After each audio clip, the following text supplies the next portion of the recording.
Hello दोस्तों, मैं हूं रघु और आप सभी का स्वागत करता हूं हमारे YouTube channel UGC net Hindi में। जैसा कि आप देख सकते हैं, मैं लेकर आ गया हूं यूनिट 10 से, जो कि राम वृक्ष बेनीपुरी की रचना है माटी की मूर्तें।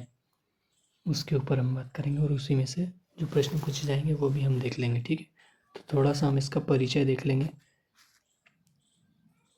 ठीक है, माटी की मूर्तें हम परिचय देख लेंगे। ठीक है,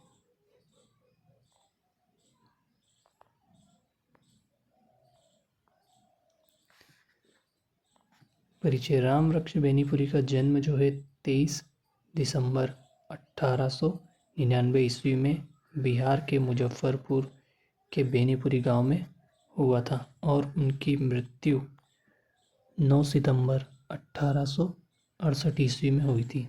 ठीक है, ये प्रश्न भी पूछ सकते हैं कि राम वृक्ष बेनीपुरी का जन्म कब हुआ, उनकी मृत्यु कब हुई, उन कौन से गांव में उनका जन्म हुआ और कौन से प्रदेश में उनका जन्म हुआ। ये प्रश्न 4-5 प्रश्न आपके यहीं से बन जाएंगे। ठीक है, तो ये भी पूछ सकते हैं।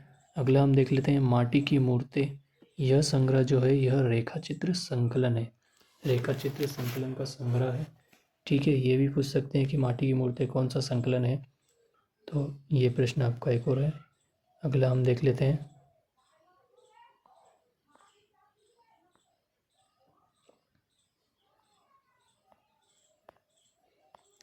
अब हम बात कर लेंगे माटी की मूर्तों के पात्र के बारे में। ठीक है, तो पात्र इसमें 12 या 13 पात्र हैं। पहला पात्र है रजिया बलदेव, दूसरा है बलदेव सिंह, तीसरा है सरजू भैया, चौथा है मंगर, पांचवा है रूपा की आंजी, छठा है देव, सातवां है बाल गोविंद भगत, आठवां है भौजी, नौवां है परमेसर और 10वां है पेजू मामा, 11वां है सुभान खां और 12वां है बुधिया और 13वां ये सचिन खंडेकर 13वां भी है, पर इसमें महत्वपूर्ण जो पात्र हैं वो 12 हैं। इन पात्रों के बारे में पूछा जा सकता है कि माटी की मूर्ति के कौन कौन से पात्र हैं या कौन सा पात्र है। कोई सा भी एक पात्र उठा के आपसे पूछ सकते हैं। ठीक है, ये आपका एक प्रश्न हो गया। अगला हम देख लेते हैं आगे।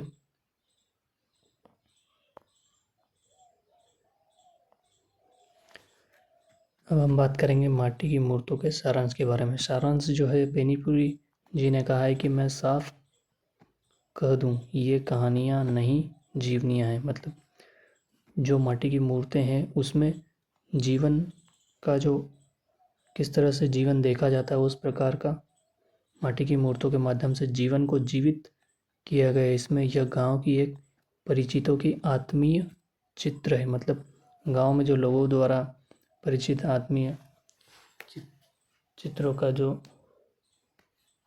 वर्णन इस मूर्तियों के माध्यम से किया गया है।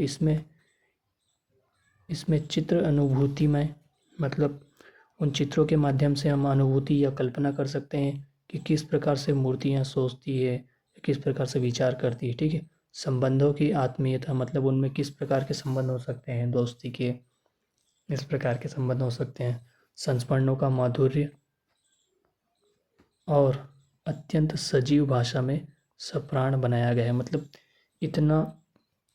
इतनी अच्छी तरह से वर्णन किया गया है कि अगर आप माटी की मूर्ति के जो पात्र हैं उनके बारे में अगर पढ़ोगे तो आपको ऐसा लगेगा कि माटी की मूर्ति नहीं, वह सजीव मतलब जीवित प्राणी ही है। ठीक है, यह इसका छोटा सा सारांश है। बाकी अगर आप इन पात्रों के बारे में या रेखा चित्र के बारे में पढ़ना चाहते हैं तो हमारे चैनल को सब्सक्राइब कीजिएगा और बेल आइकन को प्रेस कीजिएगा, जिससे कि हमारा नोटिफिकेशन आपको मिले और इसका पूरा जो वीडियो है PDF का मैं आपको अपने चैनल पे दूंगा। ठीक है, तो अगला हम देख लेते हैं रचना। माटी की मूर्त है जो कि राम वृक्ष बेनीपुरी की जो रचना है, थोड़ी दो रचना देख लेंगे हम। लाल तारा जो रचना है 1938 ईस्वी में लिखी गई। माटी की मूर्ति 1946 ईस्वी में प्रकाशित हुआ। गेहूँ और गुलाब 1950 ईस्वी में प्रकाशित हुआ और मिल के पत्थर 1957 ईस्वी में प्रकाशित हुआ। इन्होंने उपन्यास भी लिखा है। उपन्यास है पतितों के देश में, यह 1930 से 1933 ईस्वी के बीच लिखा गया और आम आम्रपाली, आम्रपाली भी एक उपन्यास इन्होंने लिखा है, ठीक है। एक कहानी है इनकी, कहानी भी लिखा है इन्होंने, चिता के फूल, 1930 से 1932 ईस्वी के बीच में लिखा गया और प्रकाशित भी हुआ है, ठीक है। अब इनका नाटक देख लेते हैं। इन्होंने नाटक भी लिखा है, सीता का मन, संघमित्रा, अमर ज्योति, तथागत, शकुंतला, रामराज, नेत्रदान, गांव के देवता, नया समाज, विजेता बेजू मामा, ठीक है। यह इनकी अंतिम कहानी है, जब यह जेल में थे तब लिखी गई थी और उसके माध्यम से लिखा गया है।